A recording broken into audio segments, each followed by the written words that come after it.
레위기 1장. 여호와께서 모세를 불러 회막에서 그에게 다음과 같이 말씀하셨습니다. 이스라엘 백성들에게 이렇게 말하여라.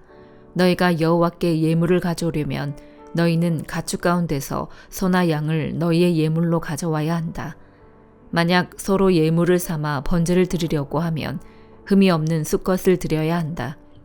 회막 문으로 그가 그것을 가지고 오면 여호와 앞에서 기쁨으로 받아들여질 것이다.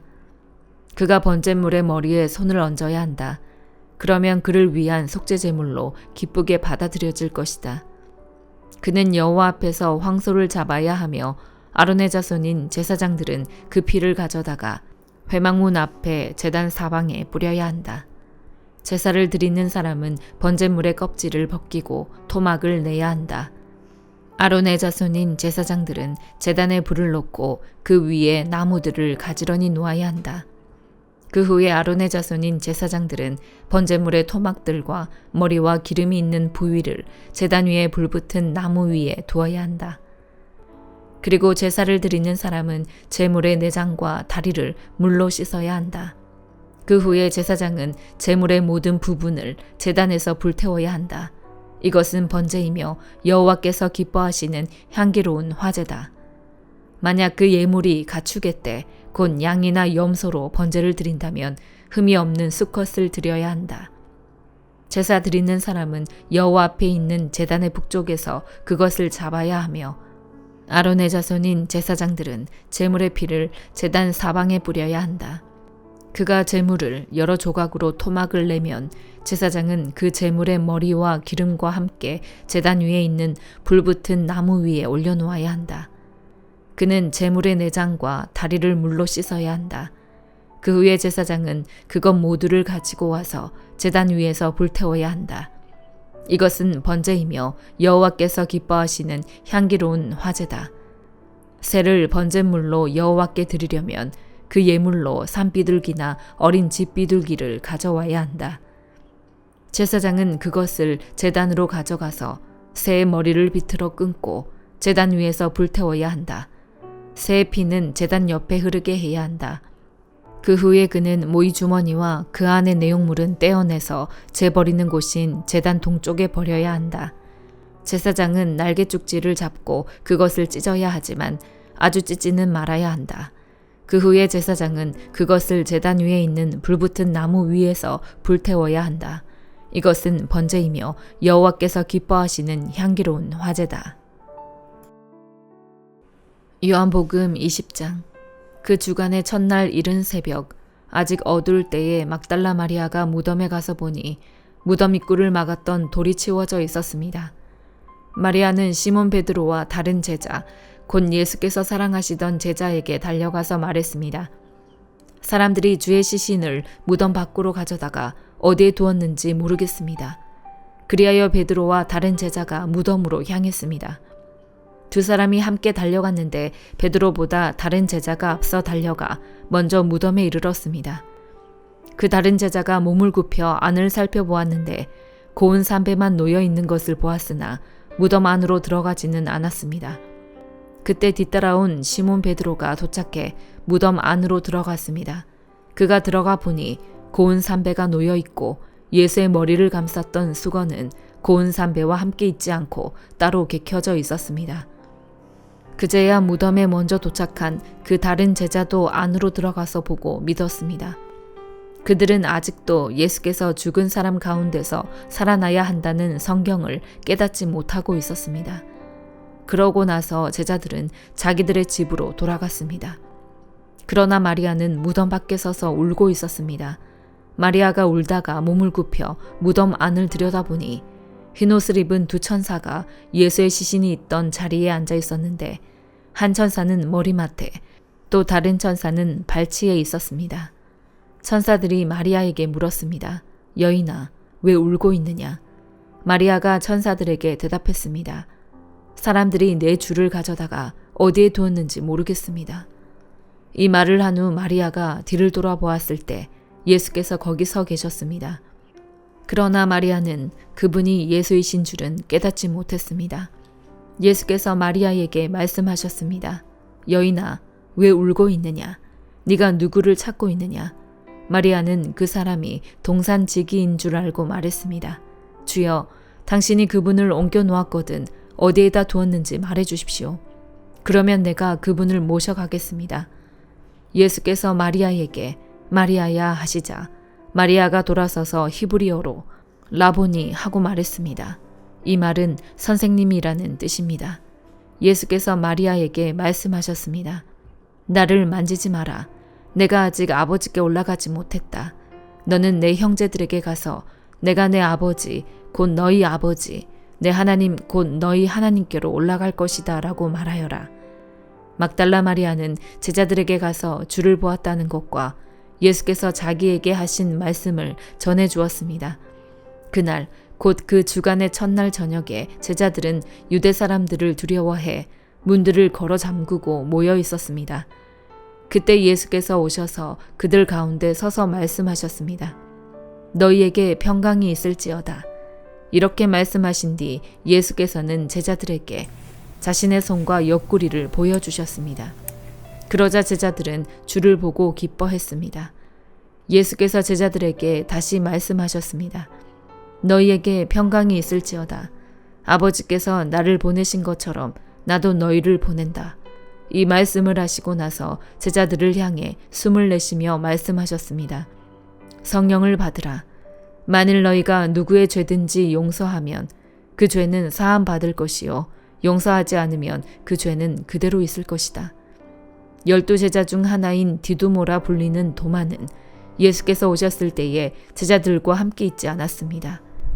그래서 다른 제자들이 그에게 우리가 주를 보았소 하고 말했으나 도마는 그들에게 내가 내 눈으로 그분의 손에 있는 못자국을 보고 내 손가락을 그 못자국에 넣어보며 내 손을 그분의 옆구리에 넣어보지 않는 한 나는 믿을 수 없소 하고 말했습니다.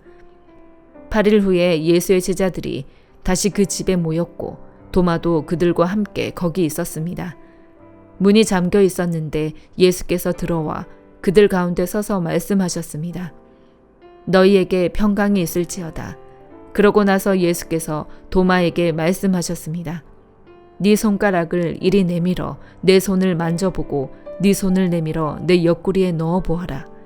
그리고 믿음 없는 사람이 되지 말고 믿는 사람이 되라. 도마가 예수께 대답했습니다.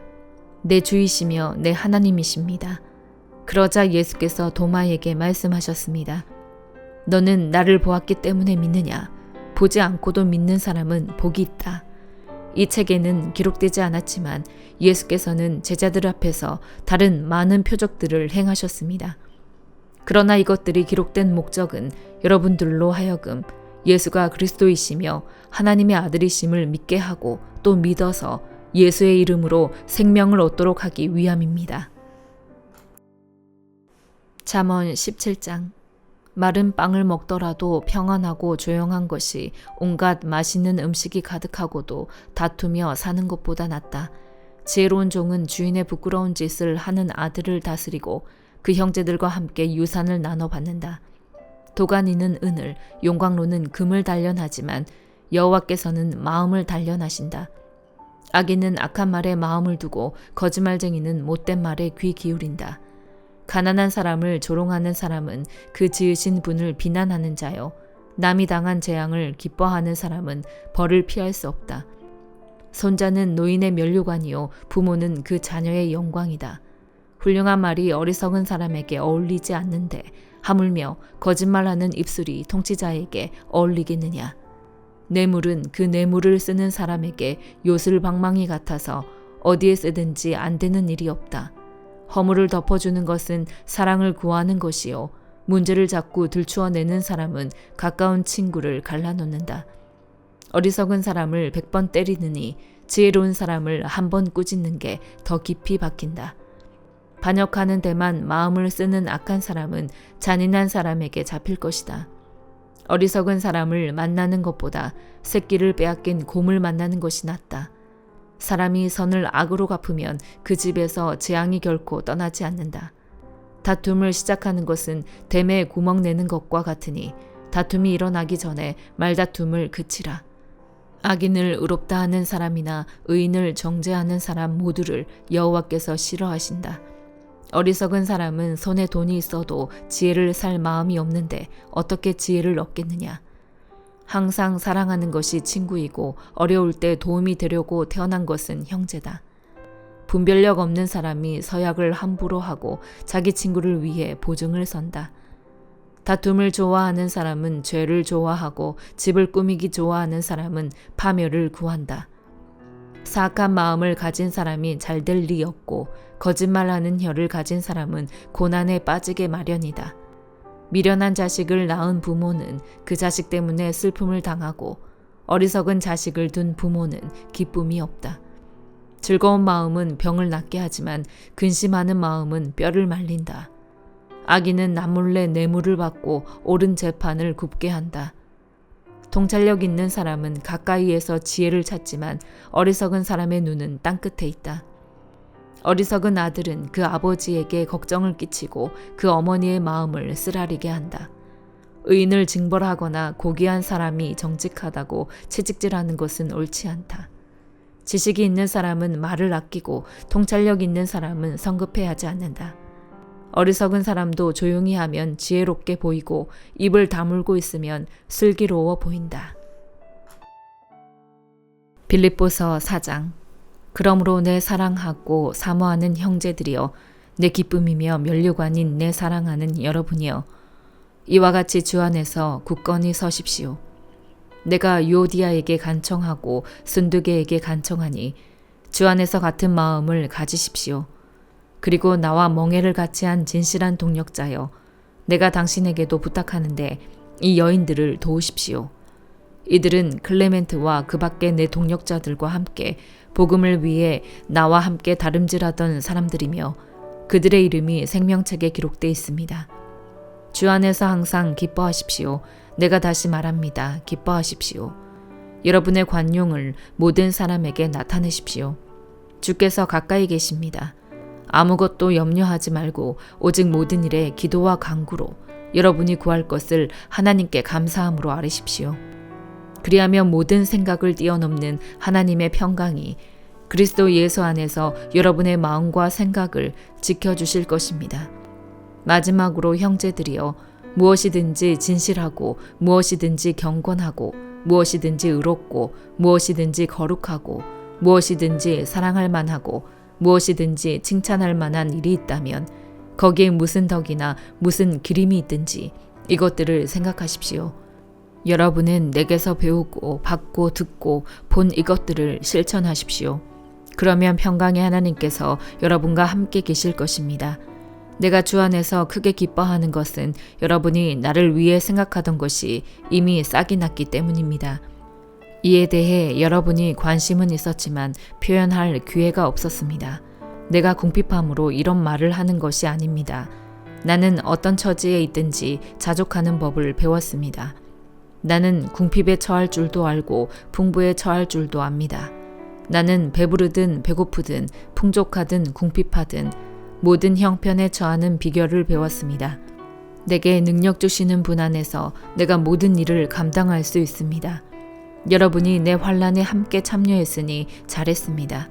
빌립보 사람들이여, 여러분이 알다시피 복음 전파 활동 초기에 내가 마케도니아를 떠날 때 나를 위해 주고받는 일에 동참한 교회는 오직 여러분밖에 없습니다. 내가 데살로니가에 있을 때도 여러분은 한두 번 내가 필요한 것들을 보내주었습니다. 내가 선물을 구하는 것이 아닙니다. 오직 여러분의 봉사에 열매가 풍성하기를 바랍니다.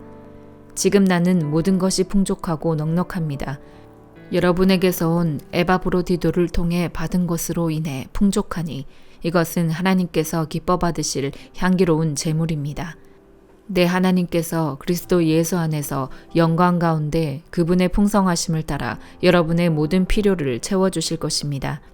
하나님 우리 아버지께 영광이 무궁하시기를 빕니다. 아멘. 그리스도 예수 안에 있는 모든 성도들에게 안부를 전해 주십시오. 나와 함께 있는 형제들이 여러분에게 안부를 전합니다. 모든 성도들, 특히 가이사 집안 사람들이 여러분에게 안부를 전합니다. 주 예수 그리스도의 은혜가 여러분의 심령에 함께 하기를 빕니다. 아멘.